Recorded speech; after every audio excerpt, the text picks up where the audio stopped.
All right, so get ready, everyone, Yeah. because we're diving deep into a case that I think you'll find both perplexing and heartbreaking. A first date ends in tragedy. Oh, this is a tough one. Yeah, one person ends up dead, and the other uh, has absolutely no memory of what happened. It really is a case that I think highlights just how quickly things can go wrong It's exactly. and how fragile life is sometimes. And to try to figure this out, we're going to be relying on audio excerpts from the 48 Hours episode, Fatal First Date. Right. And I have to say, listening to these clips, you really get a sense of being there with the investigators, kind of piecing together this puzzle as it unfolds. It is. It feels very immersive. Yeah, so let's start by introducing the two people at the heart of this case, Okay. Leslie Reeves and Chris Smith. So Leslie was a divorced mother of two, and she was a Pilates instructor. Hmm.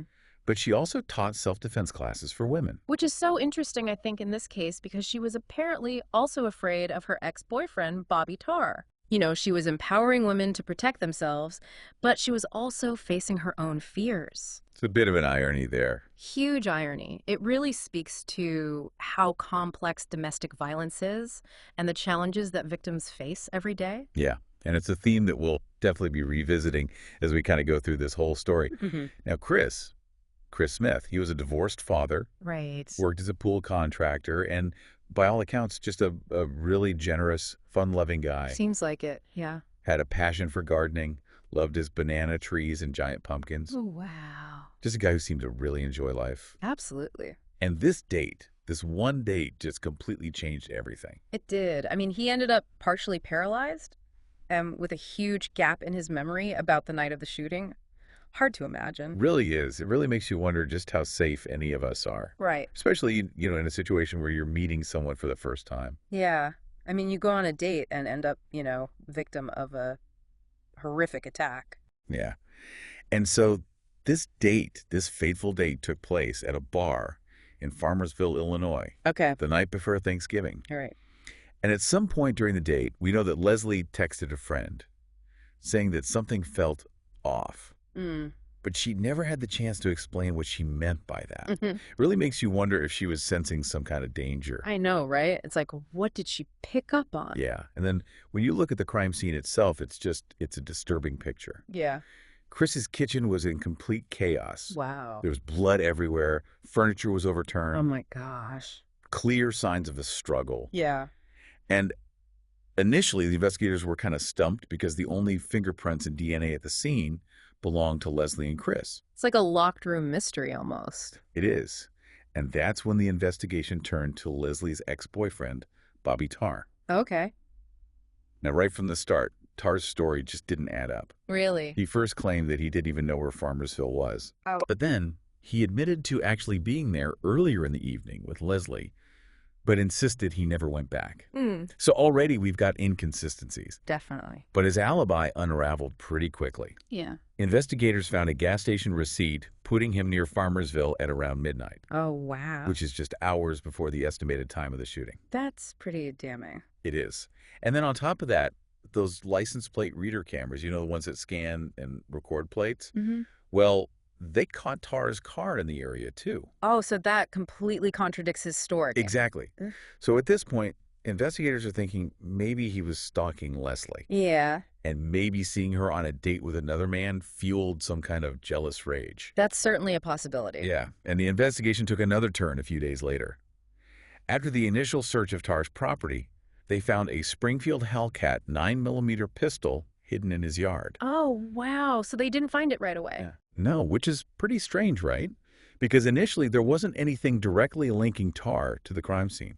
No DNA, no fingerprints, nothing in his car. Okay. So finding this gun was huge. Yeah. And then it gets even more suspicious. They got a recording of a phone call Tarr made from jail where he used coded language asking a friend to get rid of something at his house. Oh, so he's trying to hide evidence. Seems like it. But even more incriminating is what they found on the gun itself. What's that? They found Leslie's DNA on the guide rod. Okay. And remind me, what's a guide rod? It's that small metal part that helps the gun function. Gotcha. And the fact that her DNA is on there Yeah. means that the gun was likely fired at her at close range. So she was right there when it happened. Yeah, and that's just one of the many things that makes this case so complex and so tragic. But to make matters even worse, Chris because of his memory loss, can't testify about what happened that night. Oh, that's a huge blow to the prosecution. It is. I mean, they don't have an eyewitness account from the person who was literally right there in the middle of it all. So they have to rely on all this circumstantial evidence. I do. His behavior, the alibi, the evidence on the gun. Exactly. It's going to be a tough case to prove. It really is. I mean, so we've got this chaotic crime scene, a suspect with a shaky alibi and a possible motive, and then you've got a victim who can't remember any of it. It's a real puzzle. So where do we go from here? Well, the next step, of course, is the trial. Yeah. And that's where we really see how the prosecution builds their case against Bobby Tarr and how the defense tries to counter all of that. All right, so let's get into it. Let's do it. Okay, so the trial begins. And it really does become kind of like a battle of narratives. Yeah, a legal tug of war. You've got the prosecution painting this picture of Bobby Tarr consumed by obsession and rage, while the defense is, poking holes in the evidence, trying to raise those reasonable doubts. Right. And of course, we can't forget about Chris. Yeah, his memory loss looms over everything. Absolutely. I mean, without his testimony, it's really hard for the prosecution to give the jury that, firsthand account of what actually happened in that house. Right, they're really having to lean on that circumstantial evidence. Exactly. Tarr's behavior, Yeah. his inconsistencies, the evidence on the gun, that's what they've got.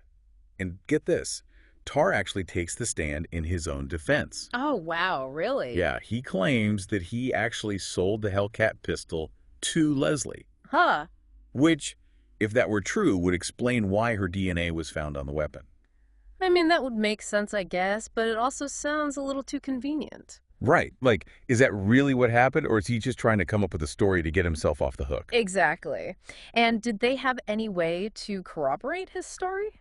Well, they brought in Leslie's firearms instructor, who said he never saw her with that type of gun. Oh, so that casts some doubt on Tarr's claim. It does, yeah. Yeah. But still, it's another piece of the puzzle that the jury has to weigh. And as the trial goes on, the prosecution keeps hammering on Tarr's inconsistent statements, his internet searches about masking his location, and that phone call from jail where he's trying to, get rid of evidence. Yeah, all that stuff is really hard to ignore. It is, but it's important to remember that this case isn't just about evidence and legal arguments.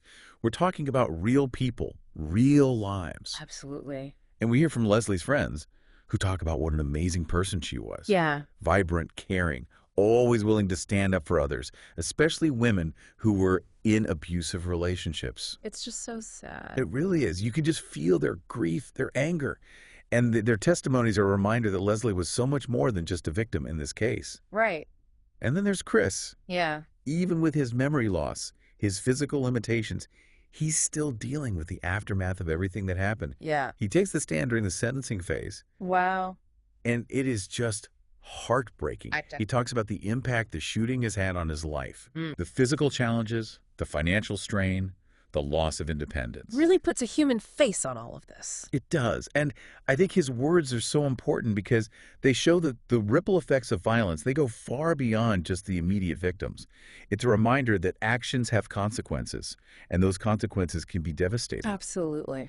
But what's really inspiring is that even after all he's been through, Chris is finding a way to rebuild his life. That's great to hear. He gets engaged, starts writing a book, even becomes an advocate for other people who suffer brain injuries. Wow, that's amazing. Talk about resilience. It really is. It shows that even in the face of tragedy, there's still hope, still a reason to keep going. Yeah. But let's get back to the trial. After all the evidence, all the arguments, the jury deliberates for about 3 hours. Okay. And then they come back with a verdict. Guilty. Bobby Tarr is found guilty. So justice was served. You can feel this sense of relief in the courtroom, especially from Leslie's family and friends. But even with the guilty verdict, there's this, this lingering sense of sadness. A first date that ended in such a brutal, senseless tragedy. It makes you wonder, could this have been prevented? That's the question that always haunts these kinds of cases. And I think it's at this point that the discussion shifts to the broader issue of domestic violence. Yeah, for sure. I mean, this case really underscores the dangers, especially for women who are in these vulnerable situations. It does. And it makes you think about all the red flags that might have been missed. The complexities of leaving an abusive relationship. What signs should we be looking for? How can we help someone who might be in danger? Big questions. They are. It can be overwhelming. But I think the takeaway here has to be about empowerment, not fear. Right. Leslie dedicated her life to teaching women how to defend themselves. And while the outcome for her was tragic, her message is more important now than ever. Yeah. It really hits home that domestic violence, it can happen to anyone. Yeah. Leslie, I mean, she was strong, she was independent, she taught self-defense, and yet she still became a victim. It's tragic. But it really, I think, underscores just how vital it is to be able to recognize the signs and know what to do, how to help. Yeah, absolutely. And that's where I think the conversation needs to shift Yeah. from just like dissecting the case itself to thinking about, prevention and support. Right, exactly. What can we learn from all of this? Because it's easy to get caught up in the details, the evidence, the trial. But I think the real takeaway here, it has to be about empowerment, not fear. I agree. Leslie, she dedicated her life to teaching women how to defend themselves. And even though the outcome for her was horrific, her message is so important. It really is. So where do we go from here? As listeners, what can we do? Well, I think the first step is just awareness. Educating yourself about, what are the signs of abuse? Yeah. And remembering that it's not always physical. Right. Emotional abuse can be just as damaging, if not more so. Absolutely. And there are a ton of resources available. Yeah, online in your community? The National Domestic Violence Hotline is a great place to start. They offer support, guidance, resources for victims, for their loved ones. Yeah, and sometimes the most important thing you can do is just listen. Mm-hmm. If someone is going through something like this, believe them. Right. Encourage them to reach out for help. Exactly. And don't underestimate the power of getting involved locally. Yeah. Volunteering at a shelter, donating to organizations that support victims, even advocating for policies that promote safety and prevention, all of that makes a difference. It really does. This case, it might leave us with more questions than answers. Yeah. But it's a stark reminder that domestic violence is out there. It's real. It demands our attention, our action. For sure. And Leslie's story, as tragic as it is, can be a catalyst for change. Right. And so I'll leave you with this. What if we took all the outrage, all the sadness we feel when we hear cases like this, and channeled it into something positive? Yeah.